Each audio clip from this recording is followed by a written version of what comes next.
Welcome, everybody. Thank you. Why don't we start off as I'm slowly moving everybody over. Tomash, why don't we start with you? Give us a bit background on yourself, who you are, what you're about, your business is about, and one thing nobody will know about you that you want to share. My name's Tomash Devenishek. I'm the founder of a company called Rush Sports, which I'm going to borrow a soundbite from Costa, who said that sports is a lot more fun as a social experience. And so what we do is we work with teams, leagues, and broadcasters to enable them to have a proprietary platform, because up to now, most fan engagement digitally especially happens on third-party platforms like Instagram and Twitter, where monetization opportunities are far and few. And what we do is we enable teams to have a proprietary social layer, as well as a gamification layer to their sport, where they turn the content into somewhat of an interactive experience for fans to be able to use on a second screen. So that's my company. Something that nobody would know about me is I was born in Kazakhstan, where sports is far from popular other than boxing and hockey. And so we actually work with the NHL and one of the NHL teams.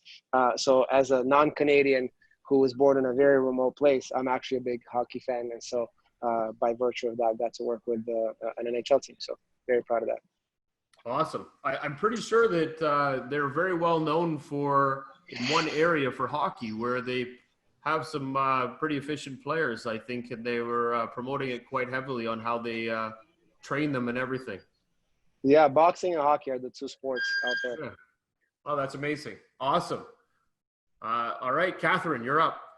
Hi, my name is Catherine Chan. I'm the CEO of FitIn. So FitIn is a fitness platform helping, so I'm more the personal fitness side as opposed to the sports side, but helping people find fitness. So whether that's physical fitness or also, mental wellness is, emotional and brain brain fitness.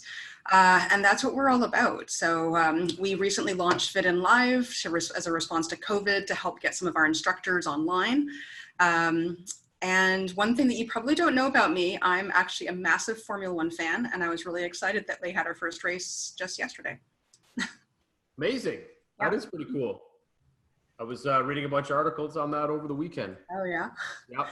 Lots of news. Yeah, pretty intense. I think everywhere is a little upset about how they don't have any fans, and but the U.S. isn't exactly afraid to get into the mix either. So I'm assuming that won't last very long, but great sport. All right, Kris, you are up. Hey, Jeffrey, great to see you. Great to join this panel with two awesome founders, and Tomash and Catherine.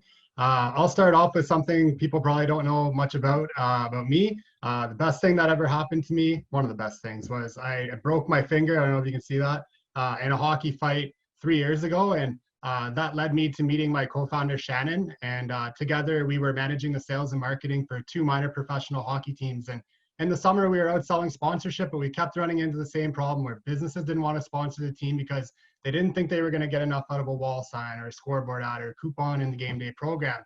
They wanted something digital. They wanted to be able to track return on investment and collect customer analytics, and nothing in our inventory could satisfy that need. So we created FanSaves, which you can think of it as the Instagram of sponsorship. You can follow your favorite teams, organizations, and get access to discounts and deals provided by their sponsors that you can redeem in-store or online. We really allow these brands to do things like track ROI and collect customer analytics, which allows them to make more informed marketing decisions. And it gives the teams a tool to sell more sponsorship and retain more sponsors at the end of the year. So that's us, that's what we're doing. And I'm happy to be here with these other fine founders. That's awesome. Well, you touched on, I think, Tomash, we've used this from the last one, that being social and watching sports socially is what kind of makes this whole thing work.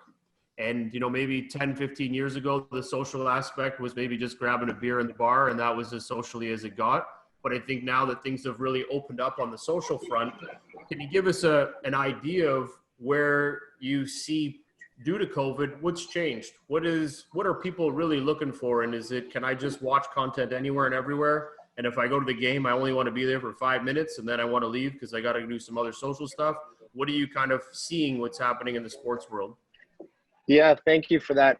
You know, our premise has always been to try and kind of anticipate what does the future of sports consumption or sports entertainment look like. And I think COVID, for better or worse, has accelerated what was probably coming anyways, which is a shift towards digital experiences that could enhance and add a certain layer of interactivity and social to the overall experience, whether you're in stadium or at home. Normally you are still a fan, and being a fan is not an individual experience. It's something that you want to share with someone. It's tied into moments that you want to be celebrating or mourning, and ultimately you need an audience for that. And so I think with what we're seeing now, obviously hockey hasn't come back yet, but we are working with a couple of soccer teams on replicating what we've done for the New York Islanders. And so really creating a companion experience to the primary content as an asset that's under leveraged right now is something that we're bullish about, and something that our partners and clients are also seemingly bullish about, because I think it was Costa again who I'm just going to borrow all of his sound bites today, by the way. I think he said that working with sponsors is a difficult endeavor right now, because there aren't enough assets, and so sponsors are taking away dollars from traditional assets. And so we hope to be able to enable teams and leagues and broadcasters to actually put together mobile impressions, mobile engagement metrics that could then be useful to the sponsors. And that's what I like about that, is that you're actually thinking of all the different moving pieces, that there is going to be changes. There are going to be ways that we have to adapt. And that's going to be not just from how we consume it, but where they're pushing the content to, where they're going to drive in advertisement dollars from. Those dollars were massive. And you know, they could be anywhere between 20 to 80% of a budget of a team. And now that's all been reduced, and they still got to pay the players. So engagement's going to be really low. And now we got to figure out, how do you ramp all that back up? Catherine, on your side, you obviously did a live function. You drove different way. You were trying to say, you know what, if we can't get in somewhere to work out, then we better find a way to do this as a grouping, if you will. How did you find the engagements have been working with people from a social aspect, being able to do their outside their normal, changing over, doing it themselves personally, but as a group? I guess, and there's hundreds of people watching the same instance. How are you finding that interaction? Are people just as engaged and just as active in keeping things moving forward? I think people are struggling a little bit. I mean, we do have outdoor locations that are being used more and more. You're seeing a lot of gyms kind of spill onto curbs or into the parking lots. So there's ways around it, because certainly, like, the actual gym location itself isn't going to be able to be used for a while, and definitely not, you know, with the same kind of revenues. So, and you know, what we've had to go do is make sure that people have all of the tools that they need to be able to, like, schedule, for instance, the sessions, so that when they come into the gym, they can. Sorry, I apologize. When they come into the gym, like, they only have like a certain space they can work in. They only have a certain time they can work out, and so it's really just making sure that they have all of those tools to be able to be, you know, to try and adapt. You know, people are trying to work out, they're trying to do it online. There are certain, you know, problems, like when we're doing it through Instagram, for instance, or Facebook Live, you know, we have these situations where people are working out and the instructors can't really see them. So, you know, it is a one-way conversation. There's no community. And that's one of the biggest things we've been hearing, is the community has been lacking.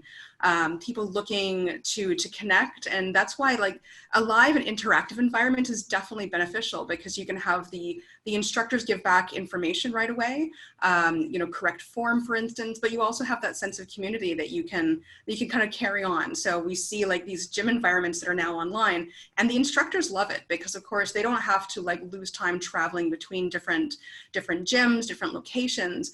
I think the instructors have been trying to get online for a very long time and do online workouts, and this has kind of dragged, you know, the customers into this space, which is, you know, we're going to see a lot of trainers moving down to Costa Rica, I think, when the borders reopen. That's not a bad thing either, I guess, as long as everybody's still being active. But it sounds fascinating that now everybody's kind of looking at this as maybe all the things I was doing were time consuming and I can shift a lot of this. And now I got more time to interact. So Kris, on your side, you guys are building that interaction and you're trying to find ways for sponsors and revenue dollars and people to come in while those interactions are being built. How would you see this shaping out as well over the next 3 to 6 months? And do you think it's going to change again when everybody's allowed back into the stands? Yeah, it's changing tremendously right now. There's a huge rush of sports tech companies trying to get their foot in the door. I look at fan engagement in like 3 different buckets, right? There's like the fan to fan engagement, there's like the team to fan engagement, and then there's the fan to sponsor engagement. So if you break down those buckets, you've got things like sports betting in that fan to fan bucket. You've got things like fantasy sports. And then I actually interviewed in a podcast a company the other day called Playing the Field, and they're a dating app specifically for sports fans. So you can match, your favorite teams and things like that with other, females or males and that have similar interests to you in sports. So that's kind of cool. That's on that fan to fan side. You look at like what teams are doing to engage fans. There's companies like Tomash's and Rush. There's in-stadium ordering companies, contactless ordering companies like Get It and Fan Food. And then another really cool company I just did a podcast with actually today, it's called Ticket Time Machine. And basically for people that like to hold on to their tickets as mementos and, go back to them years later and say, oh, I went to that concert or I went to that sports game. You can actually get these really nice tickets made with the information. So that's another example of like the team to fan technology and engagement. And then from fans to sponsors, companies like us, we're trying to really activate the fans to drive them into the sponsors, which is so important to these teams. Sponsorship makes up a big majority, big fraction of their overall revenue. So that revenue that they're losing right now by not having fans in the stands and not playing is super important. So we're able to come in and help supplement that. But then you look at other ways that sponsors are getting through the doors and getting their brand out there, like through augmented reality. You see it during NHL games behind the net on the glass. You see it in football stadiums on the field. And recently the PGA dipped their toe in that field. And we're starting to, put some of their sponsors out there. And another cool one that I like to talk about is fan cam, right? You can get a picture of yourself and your friend taken in the stadium, anywhere in the stadium. And there's like a sponsorship asset that's built right into that. So there's a lot of crossover, but I like to think of fan engagement in those 3 buckets. And then the last one is esports, which is really in its infancy. It's really engaging the fans, it's engaging the teams and the sponsors all in one. So it's really exciting to see where the industry is going, and tech is really going to be a big driver moving forward. So does this, I think overall, when everybody's looking at these different revenue models, like the panel suggested before, is that, if it doesn't generate an ROI, then there's probably no interest. So you're going to have to really build this up. It kind of feels like if I'm a sports team and I've got to make all these changes, I got to make the revenue lines hit this year. I got to generate sales of product. Does prop betting and gambling become a really high priority now for teams so that they can start to generate auxiliary dollars and help boost and build that up? Maybe Tomash, you want to jump on that? Yeah, and I think there's a 2-part answer to that. On the first part, cash gaming, certainly in North America, is something that you see now. I think it was Michigan that said there will be no new bills passed until we pass the sports betting bill, because obviously governments and everyone else is also struggling. And so legalization of cash-based sports betting is certainly on a lot of people's agendas. I was talking to the CTO of the 49ers last week, and he basically said, yeah, we can solve all of our financial issues today if we got into that business, which is true. Where we thread is a little bit more on kind of, yeah, where we solve all thread our is problems if we can just get into gambling. So yeah, but and obviously they're not. It was tongue in cheek. Yeah, agreed, but it's such a big medium, right? And it makes such a huge difference to the whole game. And you're right, it's been treated as such a bad variable, and now it's kind of becoming a forefront as being something more of a positive spike to help the business offset what's going on in the space. So I don't think it's a negative thing. I think it's just another way of shifting your revenue outlook and your projections. And I also think what's ignored quite often in the conversation is just the sheer consumer behavior, right? People talk about it in the context of what do I get or not get out of it. But if you look at the general behavior of fans and what fans do and how sport is consumed, it is a lot of fun to say to your friend, I bet you a beer that we're going to score this touchdown, right? And that's ignored in many layers of the industry. And I think our premise was always, let's try and deliver a social gamification experience. And so the way that we do it is we enable the team to basically prop fans during the game in a real-time interactive format. So in a hockey context, the team goes on a power play.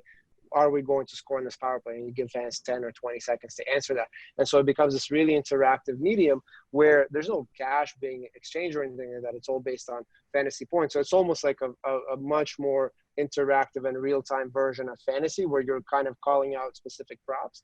And it's it in and of itself is also providing new forms of assets for the team, because now they can take that experience. And we've seen in hockey, for example, 24 minutes per game spent in app on average, and thousands of fans. So that's a lot of eyeballs and a lot of clicks that you can take back to a sponsor who may have been struggling to see the value of buying ring boards or whatever, but now you've got this new digital medium. And so it's not cash betting, but it still taps into the human behavior at the fan level and then tries to establish new forms of revenue for the team.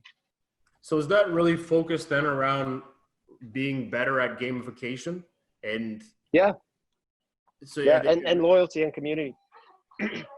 So I guess when you're diving into that then, and you're really trying to re-emphasize and build out this whole gamification and loyalty, Catherine, with your live event and what you're doing, are you trying to build that sort of engagement to get people to actually do a lot of this stuff, or are they freely doing it?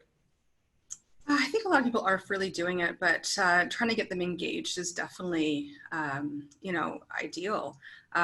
We've taken a slightly different tactic where we've tried to incorporate different community organizations.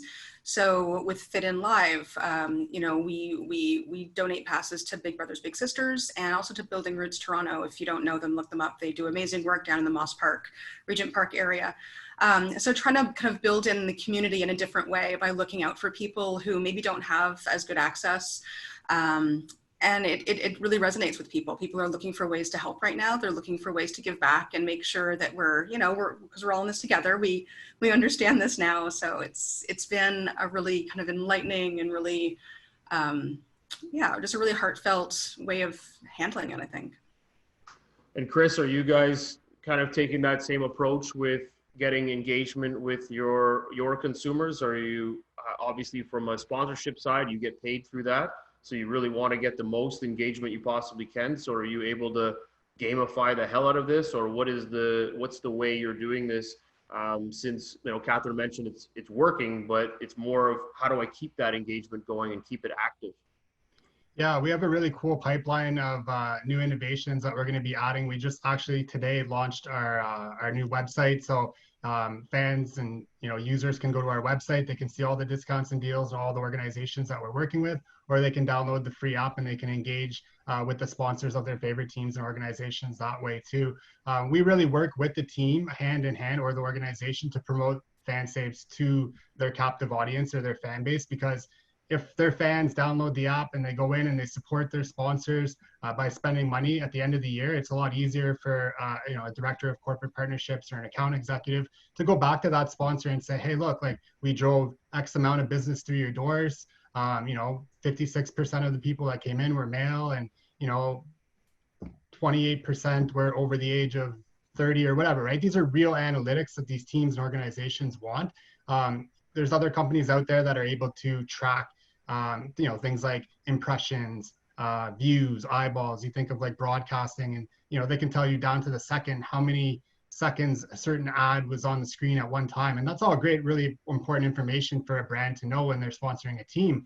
But that doesn't track conversion. Like, how do those brands actually know who's seeing all that advertising and actually coming into their business or their store because of seeing that advertising, right? So we're able to provide a platform where the fans are able to actually redeem a deal in store or online, and that actually proves that redemption in store. It proves conversion, which, you know, really isn't possible from like a wall sign or a scoreboard ad. So we're making it more accessible for these brands and the teams to understand who their fans are and where they're spending their money. Oh, that's great. And you're kind of giving them that full circle view.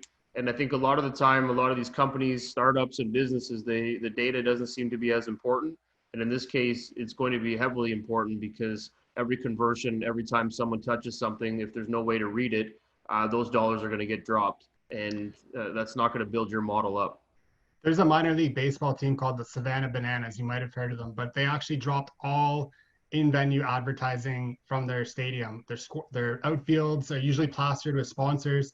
They're not going that route anymore. It's all about fan first. Big thing that happens is fans go into the stadium. They're so saturated by all the advertising. They don't really care when they leave the stadium, you know, where the sponsors are, who they were. They really care about who won the game. Was there a fight? Was there a hat trick? Right? So it's really cool what they're doing, and it kind of proves the model that, you know, it's too much advertising in one space can be a little detrimental. It's really about tracking that fan behavior and actually being able to track that conversion. So. No, that's great. So maybe one interesting thing that I'd like you to kind of share on is where do you see the sports, all sports, if you will, since they're all shut down, where do you see everything going in the next 3 to 6 months? Do you think it's really going to be geared towards more of a personal approach to sports, just like you're doing with Netflix and all those, where it's all about your own personal engagement into what you're doing? Or is it going to be just multi-platform? Tomash, how do you kind of envision that happening? And I'm assuming you guys will be right in there working with that. Yeah, I think an interesting, I believe the CMO of the NHL, she talked about this, how in North America, for the most part, people are fans of a sport and then a team potentially. Whereas if you look at Europe, it's a little bit different. You might be a fan of a player, like a soccer player or a team. And then, you know, if you're a Real Madrid fan, you kind of don't watch any other games. But in North America, people actually do tend to overlap quite a lot. So if you might be a football fan and you watch Monday Night Football and Sunday Night Football and so on and so forth. So I think the answer will be contextual to kind of where you are, but certainly not having the in-arena ability to monetize is, at least for us, we've seen this, is forcing teams to look at other channels that they normally would have probably ignored, because teams are enormous organizations and it's hard to steer and change things on the fly unless there's some kind of an external force. And I think here we do have that kind of necessity as the mother of all innovations scenario, right? And because you cannot monetize an arena anymore, they're going to look at other channels. And I think the only other channel is digital. But even outside of that, I think looking at kind of the TikTok revolution of the last 2 years, mobile and digital were always going to be the next frontiers. And so we're excited to be at the kind of forefront of that. No, it sounds like you guys are on the cusp of revolutionizing the way people consume content and the way sports teams engage with outside parties in that content. And I think that throws Kris into the mix big time, because now you're enabling that content through sponsorship and ad dollars to drive into what they're doing with Tomash's company. Yeah, we see FanSaves as a way to complement other sponsorship inventory, right? So you've got your traditional signage, you've got your scoreboard ads. We can work in conjunction with that to really capture where the fans are spending their money and push them and actually activate them, give them a call to action. Something that's really cool that's, you know, happening right now is name, image, and likeness in NCAA and college sports. You know, you're even seeing it in major league sports where, you know, back 10 years ago, it was kind of taboo for players to be posting on, well, they didn't have social media back then, but I mean, speaking out and having their own personal brand. And now you're seeing, you know, major athletes like LeBron James, who I think has more followers, I think on Instagram than like the top 10 NFL players combined. Like, he's got a major brand, right? So you're seeing these players have a voice, and especially with all the social unrest that's happening right now. It's really cool to see the players speaking out. And, you know, it's what Tomash said earlier, you can be a fan of a sport, you can be a fan of a team, but I think now fans are really engaging and, you know, like really getting closer to these athletes and, seeing what they support and aligning their values. So it's really cool to see where that industry is going and how that's going to change all sports and all digital activation. So that's a really big piece of the industry we're keeping our eye on as well, because they all have corporate sponsors that sponsor these athletes as well. So that could be another big vertical that's definitely on our radar. I like that. And I think this drives all the way down to personal branding. As you mentioned, there's a lot of that branding side going on. People are realizing the power of their brand and what they do. And I think that goes all the way down to the individual just working out and figuring out where they want to be. So where are you kind of seeing, I guess, as the last comment, if you will, Catherine, where do you kind of see the space that you're in, and where do you see your business going, and how do you see expanding within the individual space in the market right now? I think it's going to be tough for gyms for a while unless we get, a really good vaccine that works. So I believe until then, we're going to be looking at a lot more, I call them fitness solopreneurs. So, personal trainers, independent instructors. There's a lot more tools out there than they had before to be able to run their businesses. And there's been a lot of kind of content created to help people understand what it requires, what's required in that. So I think we're going to see a lot of moving from, group workouts, unless they're online, to, kind of more one-on-one. There's things like running, for instance, is becoming more popular because it's a very much a solo activity. You can do that. You can set your own targets. You can beat yourself at your own game kind of thing. So, like run coaches, there's a few on my platform, and just being able to connect them with people who are doing it for the first time, perhaps in a lot of cases, right? So really just helping connect the fitness professional with people who are looking for something. And I think people are going to start trying out new and different activities to be able to replace, what they had before.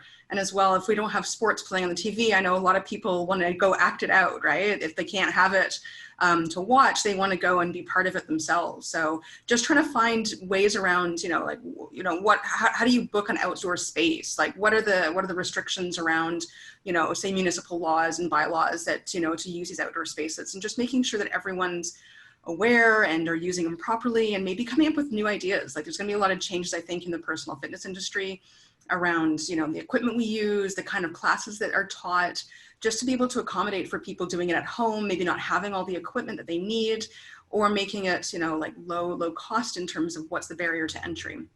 So we've been trying to work with, fitness professionals to make sure that we have them set up. So like, for instance, what we've done with FitIn on the app, we've created storefronts now, and that's what we're just about to launch is the storefront. So they can have their full offering, including all of their branded promotional items that they used to sell in, like, say, at the storefront at the store. Now they can sell it online. It's awesome.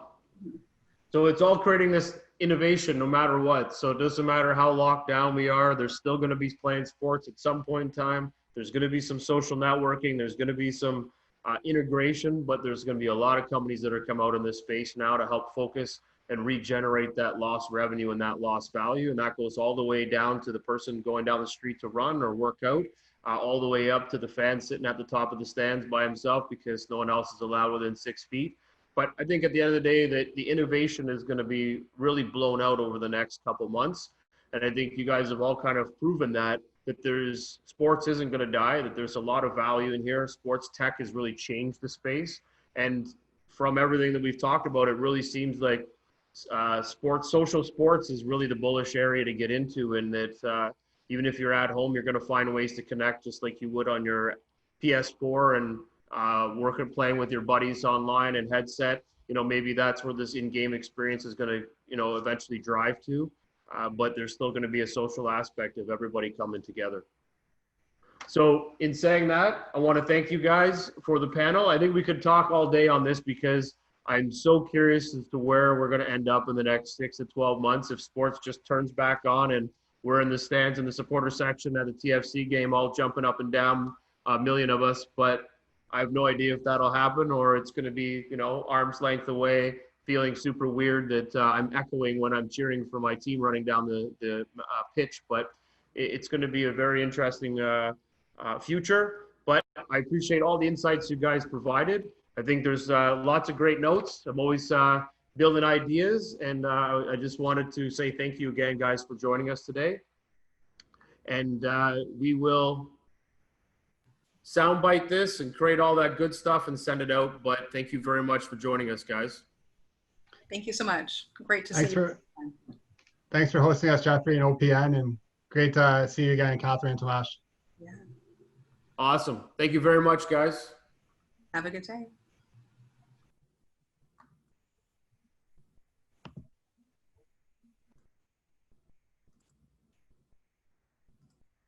Well, thank you very much, everybody, for joining us today. We will check us out at opn.ninja. We'll be posting more of the events that are coming up. Thank you for the comments. Thank you for all of the insights that were shared today by both panels, and Raina for the keynote. I think you guys all did a phenomenal job. There is a ton of information in the sports world, and I think that it's only going to be bigger and better in the next upcoming year or two. So if you're a startup looking to get into the space, I highly recommend you jump in and find all the right ways to connect to the right people, because there's a lot of businesses out there that are looking to figure out ways to build their revenues and get back into the game. So enjoy yourselves. Have an awesome day, and thank you again for joining us today. And feel free to reach out at any point in time. opn.ninja, and have a fantastic day.